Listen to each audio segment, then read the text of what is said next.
사도 바울에게 있어서 참된 소망, 그리고 그리스도인들이 궁극적으로 가야 할 길은 바로 부활의 새 몸을 입고 하나님과 함께 영원한 삶을 누리는 것이었습니다.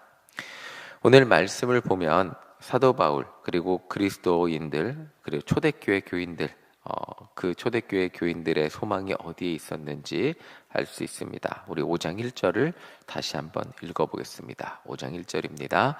만일 땅에 있는 우리의 장막집이 무너지면 하나님께서 지으신 집, 곧 손으로 지은 것이 아니요 하늘에 있는 영원한 집이 우리에게 있는 줄 아느니라.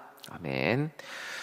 고린도전서 말씀을 나눌 때도 우린 비슷한 이 소망의 말씀을 나눴습니다. 사도 바울은 고린도후서의 서신을 고린도 교회에 보내면서 다시 한번 그리스도인이 가져야 할 진짜 소망이 무엇인지 말해주고 있습니다.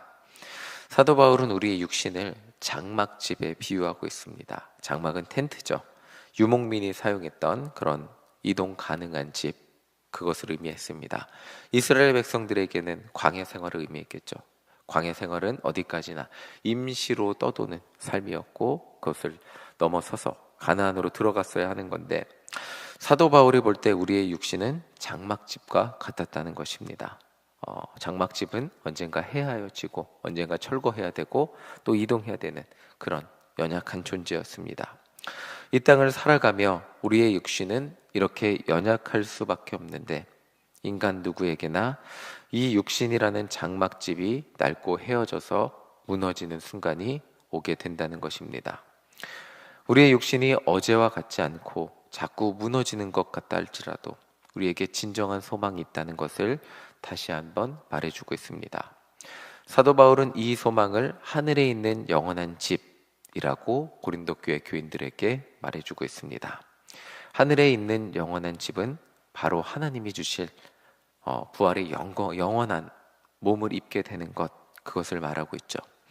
요한계시록에 보면 이렇게 말하죠. 다시는 죽음이 없고 애통하는 것이나 아픈 것이 다시 있지 않는, 영원히 무너지지 않는 하나님이 주시는 구원의 그 완성의 몸을 의미합니다. 2절을 보시면 사도 바울은 지금 이 땅에 살아가고 있는 우리의 모습을 이렇게 말해주고 있습니다. 우리 2절 함께 읽어보겠습니다. 2절입니다. 참으로 우리가 여기 있어 탄식하며 하늘로부터 오는 우리 처소로 덧입기를 간절히 사모하노라. 아멘. 자, 이 땅에서 썩어질 육신을 입고 살아가는 우리 인생의 모습은 탄식하며 살아가는 삶이라는 것을 말해주고 있습니다. 그리스도인의 참된 소망은 하나님이 주시는 영원한 육신을 입는 탄식하며 살아가는데, 그런데 이 탄식하며 이 땅을 살아가는 동안 우리가 바라봐야 될 소망은 하나님이 주시는 영원한 육신을 입는 것이라는 것을 말해주고 있는 것이죠. 한국 전통을 보면 요즘 굉장히 귀신 영화들이 막 나오더라고요. 그런 걸 보면 망자가 되어 영혼을 떠도는 그런 모습을 보게 됩니다. 사도 바울 당시에도 인간이 죽으면 열등한 몸에서 해방되어 영혼이 자유를 얻게 되는 헬라 철학들이 유행을 했습니다. 그런데 사도 바울이 말하는 것은 거룩하고 완벽한 것, 육신은 열등하고 부족하고 죄에 쩌들어 있고 영혼은 완벽하고 이런 것들이 아니라 하나님이 거룩한 존재는 하나님이 창조하신 모든 인간이라는 존재 자체가 거룩하게 창조되었다는 것이었습니다. 사도 바울이 보는 것은 그것이었어요. 우리 안에 있는 영혼만 구원받는 것이 아니라 인간이라는 존재 자체는 하나님이 거룩하게 창조하셨고 보시기에 좋았던 존재였다는 것. 그런데 그런 인간이라는 존재가 죄로 인해 타락했고 그 타락의 결과 인간은 죽음이라는 필연적인 그 결과를 맞이할 수밖에 없는 그 운명이 되었다는 것이죠. 그러나 예수님이 그 죽음의 문제를 해결하셨고 예수님이 부활하심으로써 인간이 죽음 이후에 가야 될 길을 새로운 길을 보여주셨죠. 육신의 몸을 입고 오신 예수님이 모든 인간과 동일하게 죽음을 맞이하신 것 같았지만, 그러나 부활의 첫 열매가 되셨다는 말이 그것입니다. 모든 인간이 가야 될 새로운 길의 이정표가 부활의 첫 열매가 되셨죠. 그래서 그를 믿는 모든 자는 부활의 영생을 얻게 된다. 새로운 몸을 입고 영생을 얻게 된다는 것. 이것이 사도 바울이 말하는 구원의 완성이었습니다. 영혼만 자유롭게 되는 것이 아니라 하나님이 창조하신 우리의 몸과 영혼 모두가 하나님 안에서 영광의 새로운 옷을 입는 것, 영화롭게 되는 것, 이것이 부활이고 구원의 완성이라는 것이었습니다. 그리고 그것이 바로 사도 바울이 가르치는 그리스도인의 진정한 소망이었다는 것입니다. 그러나 이 소망을 아무리 이야기를 해도 우리 인간은 보이는 것에 매이는 삶을 살아갈 수밖에 없기 때문에 하나님께서 우리에게 그 소망을 가지고, 그 구원의 부활의 소망을 가지고 살아가라고 보내주신 분이 계십니다. 우리 5절 함께 읽어보겠습니다. 5절입니다. 함께 읽겠습니다. 곧 이것을 우리에게 이루게 하시고 보증으로 성령을 우리에게 주신 이는 하나님이시니라. 아멘. 사도 바울은 보증으로 성령을 주셨대요. 보증 우리는 쓰자 예전에 보증도 쓰고 그랬잖아요. 보증이라는 것은 내가 약속을 지키겠습니다 라고 이렇게 서명을 하는 거잖아요. 보증으로 성령을 주셨다는 것, 우리는 보이지 않는 하나님께 기도합니다. 기도하며 보이지 않는 예수님의 사랑을 느끼죠.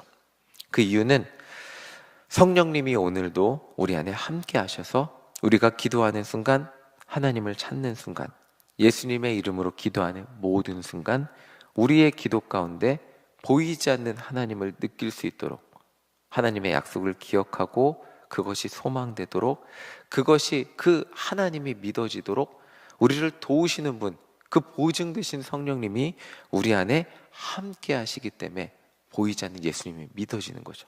보이지 않는 하나님께 기도하며 우리가 믿음으로 기도하게 되는 거죠. 오늘 우리가 보이지 않는 하나님을 믿으며 기도하는 이유는 단순히 보이지 않는 거를 내가 보일 거야 보이도록 믿어야 돼, 믿으니까 믿어지는 거야, 이런 그냥 내 믿음과 신념 그냥 흔들리지 않게 기도하는 것이 아니고, 내 굳은 의지 때문도 아니고, 분명히 우리는 오늘도 기도하며 하나님을 만나고 예수님이 살아계신다는 것을 믿으며 기도하고 있습니다. 그 이유가 무엇이냐면 내 신념 때문이 아니라 오늘도 성령님이 기도하는 우리 가운데 함께 하시고 계시기 때문에 보이지 않는 하나님이 믿어지는 거죠. 보이지 않는 예수님이 믿어지고 그분이 나의 기도를 들어주신다는 확신 가운데 기도하게 된다는 것이죠. 성령님이 오늘 우리 가운데 믿어지게 해주시기 때문에, 기도하는 가운데 주 예수님이 나와 함께 하신다는 것을 믿어지게 하시기 때문에. 그래서 사도 바울은 7절에서 이렇게 말하고 있습니다. 우리 7절 함께 읽어보겠습니다. 7절입니다. 이는 우리가 믿음으로 행하고 보는 것으로 행하지 아니함이로라. 아멘. 보이지 않잖아요. 예수님이 보이지 않지만 우리는 오늘도 믿음으로 기도합니다. 보이지 않지만. 그리고 그것이 헛되지 않다고 우리는 확신을 가지고 있습니다. 내 신념 때문이 아니죠. 오늘도 내 안에서 믿어지게 해주시는 성령님이 계시기 때문에. 사도 바울은 오늘도 보이지 않지만 분명히 오늘 우리와 함께 하시고 우리의 참된 소망이 되시는 예수 그리스도를 믿는 믿음으로 예수님의 죽음과 부활, 예수님을 믿기만 한다면 구원받는 그 사실을, 그 부활의 참된 소망을 오늘 우리에게, 그리고 고린도 교회 교인들에게 전해주고 있습니다. 눈에 보이는 것만 전하며 살아간다면 그리스도인들에게는 아무 희망이 없지만, 그리스도인들은 하나님이 주실 참된 구원의 완성의 날을 소망하며 살아가는 존재이기에 그 소망을 우리는 믿고 또 전하며 살아가고 있다고 말해주고 있는 것입니다. 그래서 결론적으로 사도 바울은 9절에서 이렇게 말해주고 있습니다. 우리 9절 함께 읽겠습니다. 9절입니다. 그런즉 우리는 몸으로 있든지 떠나든지 주를 기쁘시게 하는 자가 되기를 힘쓰노라. 아멘. 사도 바울은 썩을 장막이라는 육신 가운데 오늘을 살아가고 있잖아요. 우리는 계속해서 육신이 낡아지는 거죠. 장막이 낡아지듯이 육신이 낡아지는 것을 경험하며 살아갑니다. 그러니까 누군가는 이렇게 생각할 수 있겠죠. 이 몸은 썩을 거니까 대충 살다가 썩을 몸 이끌고 그냥 살아가기 힘드니까 힘들지 않을 정도로만 살아가다가 나중에 하나님이 완벽한 몸을 주시면 완벽한 컨디션으로 그때 하나님 뜻대로 멋지게 살면 되겠지 라고 생각할 수 있을 수 있지만 사도 바울은 그렇게 살면 안 된다고 말해주고 있습니다. 오늘 이 썩을 육신 가운데 살아가고 있는 이것도 하나님의 은혜이고, 이 육신을 주신 분도 우리 이 육신을 창조하시면서 보시기에 좋았다고 말씀하신 분도 하나님이시기에, 예수님의 십자가 사랑으로 구원받은 그리스도인은 썩을 육신 가운데 살던 아니면 나중에 영광 가운데 새로운 옷을 입건 언제나 하나님을 기쁘시게 하는 삶이 되어야 한다고 말해주고 있는 것입니다. 예수님을 알기 전엔 내 육신의 기쁨이 내 인생의 최고의 행복과 기쁨이었다면, 예수님을 나의 구원자로 모시고 난 다음에는 하나님을 기쁘시게 하는 삶을 살아가는 것이 이제는 그리스도인의 삶의 기쁨이 되었다는 것을 말해주고 있는 것입니다. 오늘 이제 말씀을 정리하면서 천국 소망을 가진다는 것은 단순히 죽으면 천국 가는 것, 죽어도 이제 육신의 고통이 사라지니까, 아니면 죽으면 죽는 게 너무 두렵고 무서웠는데 죽고 난 다음에 천국 갈 수 있으니까 행복하다, 좋네, 이 생각하는 것 이상의 의미가 있다는 것을 사도 바울은 고린도 교회 교인들과 우리에게 말해주고 있습니다. 천국 소망을 가진다는 것은 오늘 이 땅을 살아가는 우리들의 삶의 자세와 모습, 그리고 이 땅을 살아가는 우리의 목적이 달라진다는 것을 우리에게 말해주고 있습니다. 이전에는 내가 기준이었죠. 그리고 나의 기쁨이 하나님을 믿으면서도 내가 즐겁고 내가 은혜 받고 내 마음이 뜨거워지는 것이 인생의 목적이었다면, 이제는 하나님의 기쁨이 우리의 인생의 기쁨과 인생의 목적이 되는 것, 이것이라고 할 수, 그것이 그리스도인의 진정한 삶의 이유와 목적이 되는 것이라고 사도 바울은 우리에게 말해주고 있습니다. 자, 이게 하나님의 기쁨이 어떻게 나의 기쁨이 될 수 있습니까? 하나님께만 맞추면 우리는 어떻게 인생을 기쁘게 살 수 있습니까? 라고 반문하실 수도 있어서 이렇게 설명하면 조금 이해가 쉬울 수 있을 것 같습니다. 결혼을 하기 전 철이 없었죠. 부모님 밑에 살았지만 부모님의 기쁨보다는 어버이날이 다가오는데 어버이날에 조금 기쁘시게 해드리고 대부분의 시간은 저의 기쁨을 위해 살았습니다. 그런데 결혼을 하고 아이가 생기니까 이제 아이들의 기쁨, 저의 기쁨보다 가족의 기쁨, 아이들의 웃음이 제 기쁨이 되고 행복이 되는 것을 보게 됩니다. 이제 곧 어린이날이 다가오는데 제 돈을 쓰죠. 제 돈을 쓰고 다 쓰지만, 제 시간도 쓰지만 아이들이 웃을 것을 생각하면서 무슨 선물을 줘야 되나? 무슨 맛있는 것을 사줘야 되나? 이걸 사주면 아이들이 기뻐하겠지라고 고민하게 됩니다.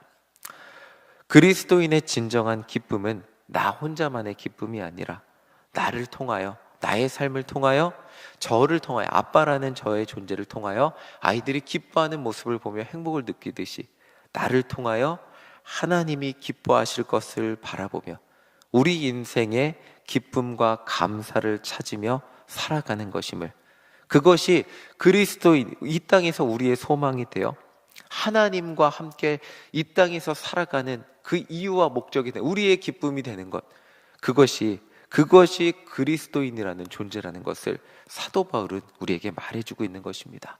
이 땅에서의 소망이, 이 땅에서 내가 즐겁고 하나님은 나를 행복하게 하고 나를 즐겁게 하고, 그것을 뛰어넘어서 하나님을 위해 살아봤더니 나를 위해 사는 것 이상의 즐거움과 기쁨과 감사가 나의 삶에 넘치네 라고 간증하며 고백하며 살아가는 삶, 그것이 그리스도인의 진정한 기쁨의 삶이고, 이 썩을 육신 가운데 갇혀 있으면서도 참된 기쁨을 누리며 살다가 하나님이 부르실 때 저 천국에 가서 육신의 완성, 그 구원의 완성, 하나님이 주시는, 예수님이 이 땅에 다시 오실 때 그 새로운 옷을 입고 하나님을 찬양하는 기쁨을 누리며 살아가게 되는, 그 기쁨의 소망이 되는 것이, 그 기쁨이 우리 인생의 소망이 되는 것이 그리스도인의 참된 소망이라고 우리에게 말해주고 있는 것입니다. 어제 80세 이상 어르신들을 모시고 백화페 위로를 갔습니다. 점심 식사를 하시면서 기뻐하시는 모습, 바다를 보시면서 기뻐하시는 모습을 보면서 저도 감사할 수 있었습니다. 저 혼자 바다를 가면 이렇게 기뻐하시는 분들을 보면서 제 마음도 기쁠 수 있을까, 이런 생각을 해보게 되었습니다. 목사로 살아가면서 저의 삶과 사역이 누군가의 기쁨이 될 수 있음에 감사할 수 있는 시간이었습니다. 우리의 삶이 하나님의 기쁨이 되고 하나님을 사랑하는 만큼 다른 누군가의 기쁨이 되는 삶, 나 혼자, 그 삶이 나 혼자 잘 먹고 잘 사는 것보다 더 가치 있고 기쁨이 되는 삶이라는 것을 깨닫게 하시고, 영원한 그 하나님이 주시는 기쁨을 누리며 살아가기를 소망하게 되는 것, 그것이 마지막 날의 소망이라는 것을 다시 한번 기억해 보게 됩니다. 오늘도 우리의 소망은 무엇입니까? 우리의 기쁨은 무엇입니까? 그리스도인으로 살아가며 하나님이 내게 이루어 주시기를 원하시는 기도의 제목은 무엇입니까?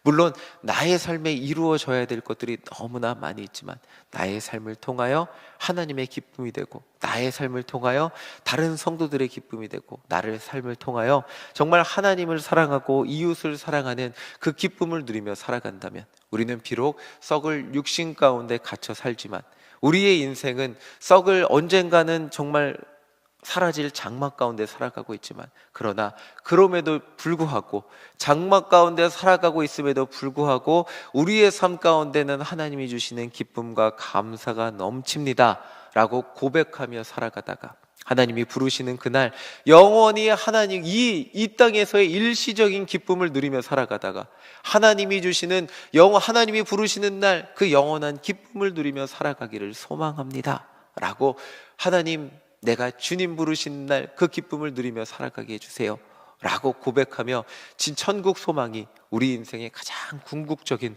소망이 되신 그 삶을 살아가는 우리 모두가 되시기를 간절히 소망합니다. 그렇게 주님과 함께 오늘도 동행하며 주님이 주시는 하나님의 기쁨이 되시는 삶을 살아가시는 우리 모두가 되시기를 간절히 소망합니다. 아멘.